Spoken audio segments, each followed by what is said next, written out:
Hi, my mom has been working in an office for over 13 years and I know how easy it is to be treated unfairly there. This isn't just content for use, it's a story based on real experiences and doing this so that you can recognize yourselves and avoid repeating the other people's mistakes. All names, companies, and addresses are fictitious and have been changed. He fired me while scrolling through a Rolex app, barely lifting his eyes when he said it. Move every client contract into corporate. Today. His voice sounded bored, like ordering lunch. I stood there, folder in hand, watching him track some platinum Daytona like it was more real than the firm's own balance sheet. I told him I couldn't, that it wasn't legal. That's when he finally looked up, all smug arrogance turning slow confusion. What do you mean you can't? I didn't flinch. I just said it straight. The contracts aren't with Ridgehaven Holdings. They're with me, personally. His mouth opened like he had something sharp to say, but nothing came. Just that blank, twitchy stare like a Wi-Fi signal had cut in his brain. Then came the security call. No debate, no exit interview. He had me walked out like I'd stolen staplers or set the printer on fire. And that's not even the beginning. 9 years I kept Ridgehaven from imploding under its own ego. I wasn't the loudest person in the room, but I was the one who made sure the lights stayed on.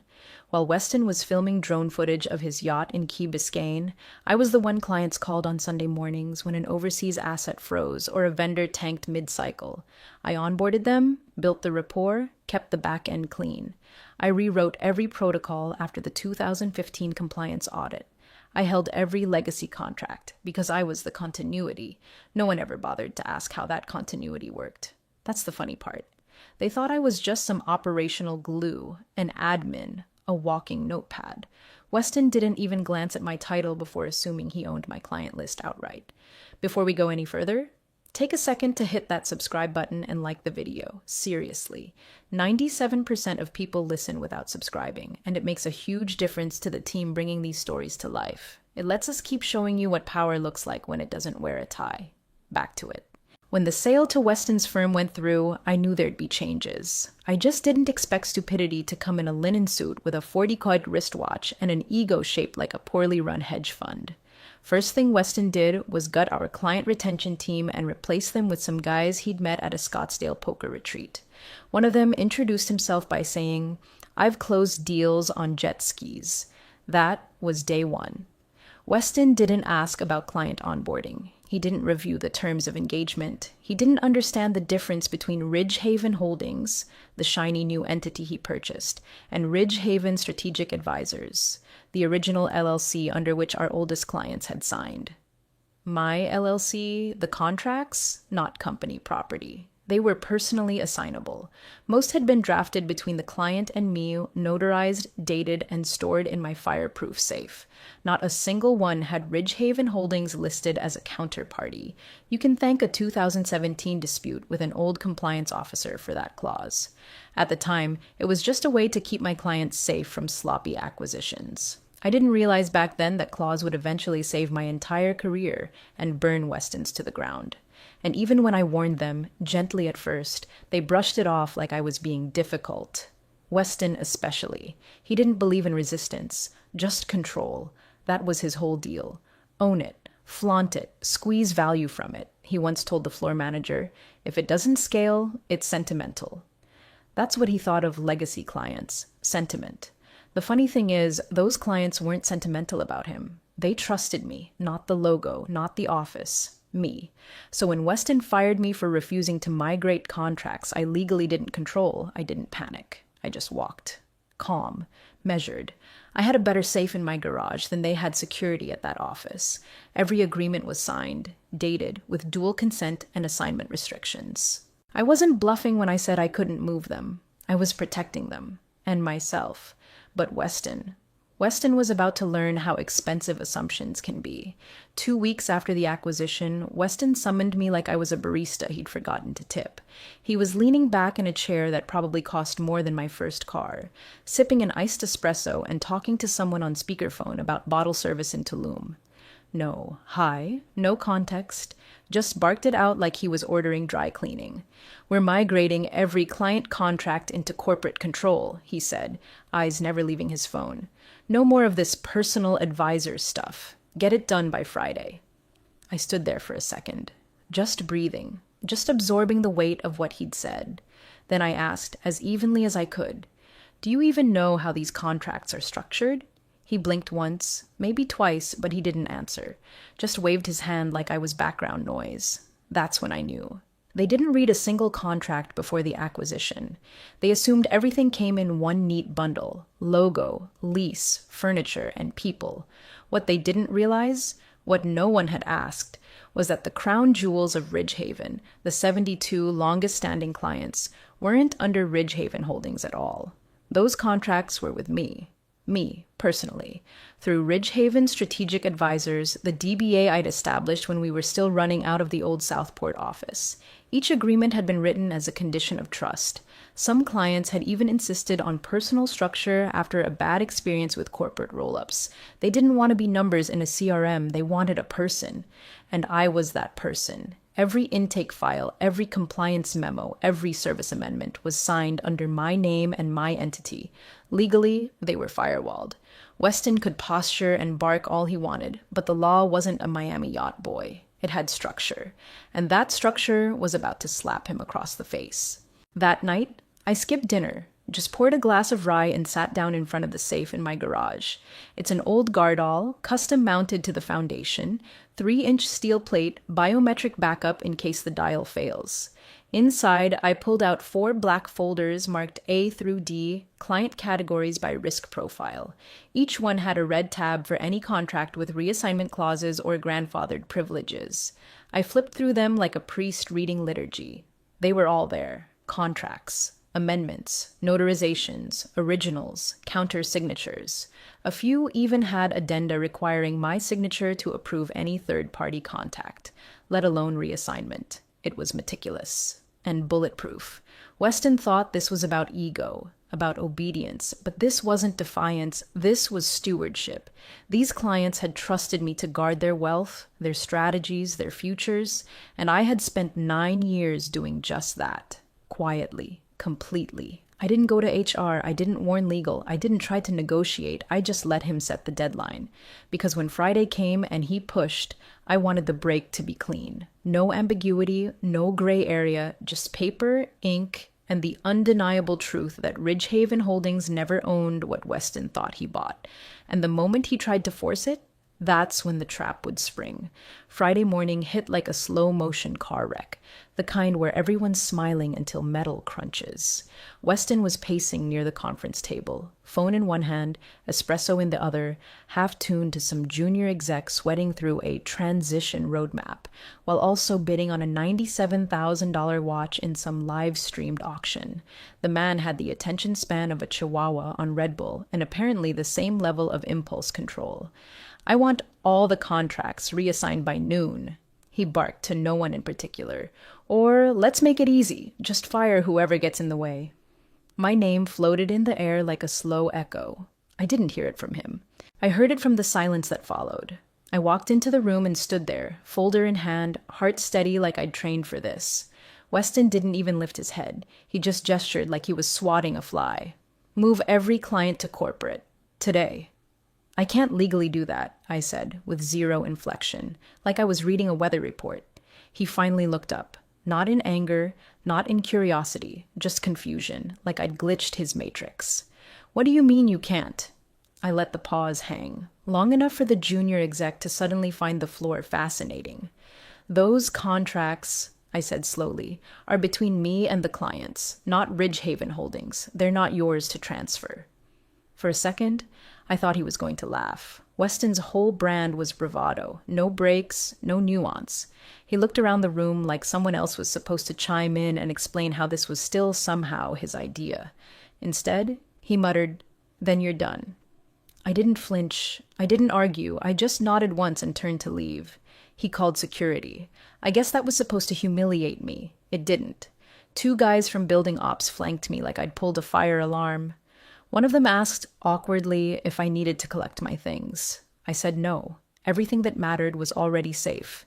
Everything that mattered had never lived in that office. As we walked past reception, Weston's voice echoed behind me, something about compliance overreach and tightening access controls. But none of it mattered. He was too late. He'd just cut the wire on the only thing holding Ridgehaven's legacy clients in place. Outside, the air was sharp and clean, like the sky had been holding its breath for this moment. I walked to my car, unlocked it, and sat there for a second with my hands on the wheel. He thought he'd won. He thought a firing was the end. But firing me didn't give him control. It took it away. He just didn't know it yet. 2 hours. That's how long the silence lasted after they walked me out. 2 hours of blissful, biting quiet before the first call came in, from a blocked number, of course. That alone told me they weren't ready to show their face. Corporate legal always hides behind unknown caller when they're about to admit they messed up. The woman on the other end sounded calm, but the kind of calm you use when there's a fire behind you and you're pretending it's just warm lighting. "Hi, this is Diane from Ridgehaven Legal. I have a quick clarification request." I said nothing. Let her feel the dead air. She cleared her throat. "Is it accurate that you personally hold individual client agreements separate from Ridgehaven Holdings?" "Yes," I said. Silence.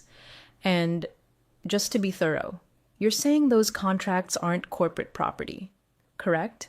They're under Ridgehaven Strategic Advisors, a DBA of my LLC, signed before your acquisition, independently notarized. Not a single one lists Ridgehaven Holdings as a party." There was a pause. Then the softest, most corporate-sounding exhale I've ever heard. The sound of a woman realizing she's standing barefoot in a room full of thumbtacks. "Would you be willing to discuss a voluntary transfer of those agreements?" she asked, already knowing what I'd say. "You just fired me," I replied. "So no." The call didn't last much longer after that. By the time I hung up, I could almost hear the ripple travel up the ladder. Someone had finally read what they bought, and more importantly, what they didn't. The assumption had been total absorption. That with the logo and the lease came the relationships, the agreements, the loyalty. Turns out Weston had bought a shell. A pretty one, shiny, rebranded with glossy pitch decks and airbrushed revenue forecasts. But a shell.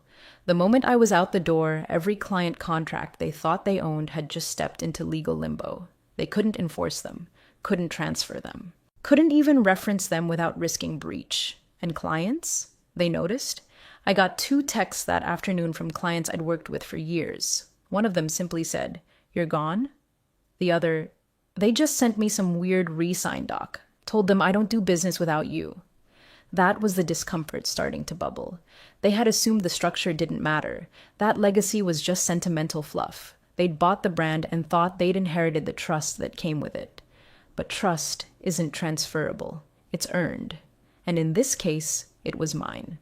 They weren't just scrambling for damage control. They were scrambling for something they couldn't name because they didn't even know it had been missing until I took it with me. And the worst part? That was just the beginning. By Monday morning, they were in full scramble mode. You could smell the panic through the LinkedIn activity. Half the junior team suddenly updated their bios with phrases like client liaison and relationship specialist, as if a catchy title would trick 72 clients into forgetting who actually walked them through every financial storm for the last decade. Legal sent me a lovely little letter that afternoon.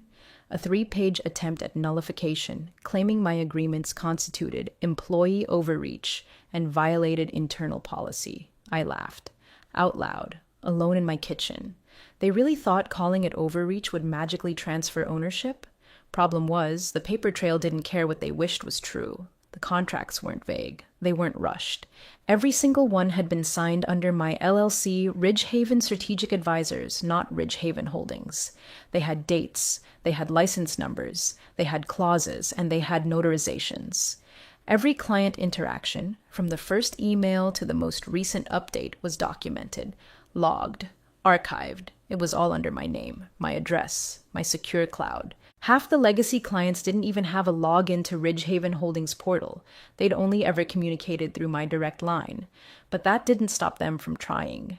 Weston sent over some poor junior associate named Tyler, fresh from whatever crash course MBA program had taught him how to sweat in a blazer and talk like a podcast. He opened with, "We think there's a win-win opportunity here." I didn't respond. Not even a blink. He slid over a piece of paper with an equity-based reconciliation offer that read more like a bribe written by someone who'd never seen a retention clause. I read the first 2 lines, then closed the folder. "Did you have a question?" I asked. He blinked. I smiled, and then I stood up. That was the whole meeting. Weston didn't send another rep after that. I think he got the message. There's nothing more unsettling to a man like him than someone who doesn't flinch, doesn't argue, and doesn't need anything from him. They thrive on leverage, and I'd quietly taken it all. Every door they tried to open led to a locked cabinet stamped with my LLC. Every name on their transition spreadsheet came with a clause they didn't understand, a consent requirement they didn't possess, or a client who refused to answer their calls. And every time they tried to nudge, threaten, or sweet-talk their way in, I said nothing. Because silence, when you're the only one holding the key, is the loudest answer of all. I knew the blade was coming down when my inbox lit up like a Christmas tree on fire. Not corporate email, my personal one. The one I'd use for contract correspondence back when Ridgehaven still had carpet that smelled like toner and ambition. Subject lines like urgent, re-contract pressure, and what the hell is going on piled up faster than Weston's LinkedIn humblebrags. They'd done it. They triggered the trap. Back in 2017, I'd gotten burned by a former COO who tried to merge my client list into a partner firm without notice. It almost cost me a $1 million account. After that, I revised every single contract. One clause. Buried, but ironclad. Any attempt to assign, reassign, or transfer this agreement to a third party without explicit written consent shall constitute immediate severance of service without refund or obligation. Simple language, no legalese padding, just a quiet little landmine, and Weston's legal toddlers stepped right on it. By trying to force client transitions and send out reassignment paperwork, they had unknowingly voided 19 high-value contracts. 19. That included 3 institutional accounts and 1 generational trust I'd spent 6 years building. I didn't even need to lift a finger. They voided their own future. Clients weren't just angry, they were livid. One of them, a longtime estate planning client with an obscene net worth, forwarded me the email Ridgehaven sent. The subject line read, "New advisor introduction." The body? Pure condescension, like I'd been replaced by an AI chatbot in a pantsuit. She replied to them with 3 words, "Go to hell." Then she emailed me. Her subject line? "Your next firm better have parking." Another wrote, "We never signed with Ridgehaven Holdings. We signed with you. If you're not there, neither are we." And over the same sentence kept appearing, "If you're no longer at Ridgehaven, we're following you." That wasn't sentiment. That was certainty. They didn't want the brand. They wanted the brain behind it, and Weston, in his scramble to seize control, had torched the very structure that gave his acquisition value in the first place. The thing he wanted to convert, me, my relationships, the legacy I built, had never been transferable. It had been anchored in personal trust, not corporate fiction. But when you treat relationships like furniture, don't be shocked when they walk out the front door. And walk they did. One by one, quietly, contracts severed. Accounts disappeared from Ridgehaven's books. Revenue projections fell like dominoes, and all Weston could do was refresh his dashboards and scream into empty calls. He didn't break the system. He triggered it, and I just watched it fall. I waited until the dust started choking them before I sent the final message. Subject line, contractual clarification. No emotion, no commentary, just this. To whom it may concern, per section 11C of each agreement currently active under Ridgehaven Strategic Advisors, no assignment or reassignment may occur without dual party consent. Ridgehaven Holdings is not a party to those agreements. Any further interference or contact attempts will be construed as tortious inducement. Legal counsel is on standby. I signed it with my initials. No signature block. Just the cold weight of law behind every word. Then I shut my laptop and went outside to water my garden. No reply came from legal, not a whisper. The kind of silence that happens when everyone realizes they've stepped into a hole and there's no ladder out. But later that night, while I was sitting on the porch, sipping a bourbon and watching my neighbor yell at his lawnmower, Weston messaged me directly. It popped up like a roach in a clean kitchen. "Hey, We're willing to offer equity if you come back, with conditions. I didn't laugh. I didn't fume. I didn't even open the message long enough for the read receipt to show. Instead, I turned off my notifications and leaned back into the quiet. That's when it really hit me. They weren't trying to negotiate anymore. They were trying to beg with a bow on top, but the power had already shifted. This wasn't about deals. This wasn't about shares. This was about the one thing Weston's empire couldn't replicate, no matter how many suits he hired or luxury watches he hoarded. Trust. I built it. He burned it. And now he wanted me to sweep the ashes back into a gold-plated box and pretend it was worth something. They thought they owned the table. They didn't even understand the game. Every clause, every page, every signature in those contracts, they weren't just legal. They were leverage. And I had held that leverage quietly for years, never weaponizing it, never needing to, until they gave me no choice. Now they couldn't pitch to investors, couldn't speak to clients, couldn't even send a courtesy email without crossing a line that could end with them in court. And all I had to do was say nothing. That's the beauty of leverage when it's built on ink instead of ego. You don't have to shout. You don't have to threaten. You just wait for them to realize you're the one who wrote the rules they never bothered to read. 3 weeks after Weston had me escorted out like I was a temp who'd stolen a stapler, I launched StratVest Partners. No fanfare, no splashy press release. Just a quiet LinkedIn update and a personalized email to the 72 clients who'd once signed their names next to mine, not Ridgehaven's. 51 responded within 48 hours. By the end of the week, they'd signed new agreements. Clean, updated, ironclad. My portal pinged like a metronome, steady and relentless as transfer notices, account summaries, and onboarding packets rolled in. No one asked what happened. They didn't need to. Some sent notes. Glad you made the leap. Others didn't say anything at all, just signed and followed. One client's assistant wrote, "We've been waiting for this for years." Meanwhile, back at Ridgehaven, the silence had curdled into desperation. Word was getting around. A few vendors I knew quietly messaged to say Weston had started showing up to calls he used to delegate. One of them said he looked like he hadn't slept in a week. Another said he kept asking about brand realignment and client perceptions. Then came the call that sealed it. Hallwell Capital. They'd been Ridgehaven's white whale, a $12 million buy-in deal meant to plug the holes Weston had blown through his acquisition spreadsheet. I'd been looped into the initial courtship back before the sale, helped lay the groundwork for the value presentation. Hallwell's due diligence team had done their homework. Now they were calling me. Their VP of strategy didn't mince words. "We're pulling out of the Ridgehaven deal." I asked why, even though I already knew. He said, "Too many red flags. Contract integrity issues, unstable client retention. Honestly, we weren't confident anyone still there had the authority to speak on behalf of the clients." Then he paused. "StratVest, though. That's you, right?" I nodded. He didn't need to see it. Silence works better when it's earned.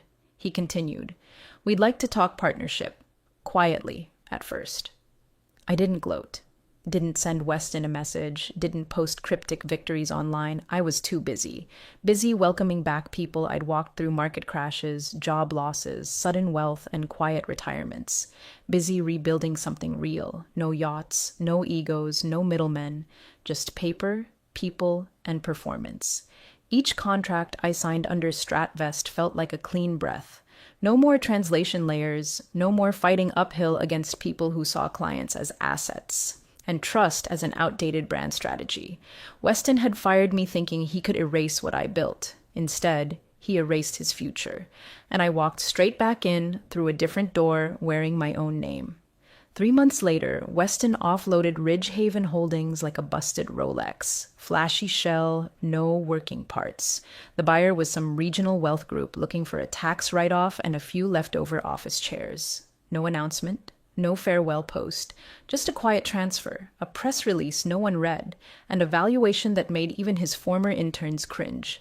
The client base never came back, because there was no base. Not really. Just names he assumed came with the furniture. People he thought were loyal to the brand, when really they were loyal to the woman who returned their calls at 6:42 a.m.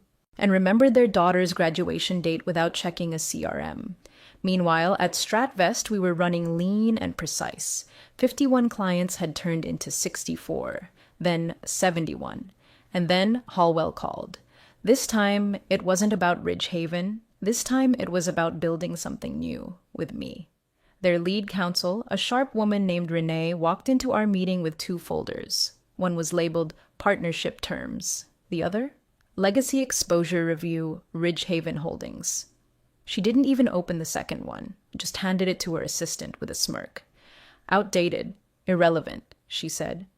We signed the partnership deal over lunch at a quiet place on the north end of town. Nothing extravagant, just good food, strong coffee, and contracts that had been read, reviewed, and respected. At the end of the meal, Renee raised her glass.